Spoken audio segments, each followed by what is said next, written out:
This is a simulation you can use to explore the effects of applying an external force to a solid. To initialize the model, you'll need to press the Setup Reset button.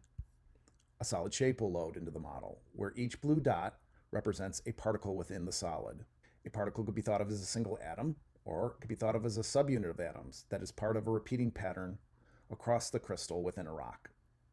There are lines between each of the particles that represent bonds between their neighbors. In order to better see the changes occurring in particles, you may want to be able to visualize those bonds better. You can do that by switching to a smaller particle view and pressing Setup. You can adjust the size of the solid by adjusting the slider. Again, you'll need to press Setup in order for those changes to take effect. You can adjust the amount of force being applied, as well as whether that force is pushing on the object or pulling on the object. This force will be applied to the solid when you press Go Pause. The changes you see happening represent some of the microscopic changes occurring very quickly in a solid as it deforms under an external force. You can press this button again at any time to pause the model so you can inspect it. Notice at this point in time, some of the forces between the neighboring particles have turned redder. Based on this key, that tells us that those forces have gotten stronger and that they are repulsive forces.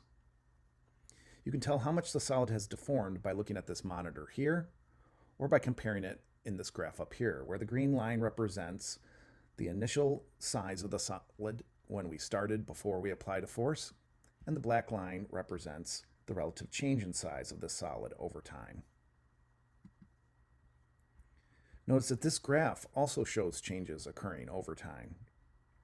It provides you a measure of the total amount of potential energy stored in the electric fields between the particles in the solid relative to their initial position. If you want to see what happens when you remove the external forces from the solid, you could do that by pressing this button up here, Remove External Force.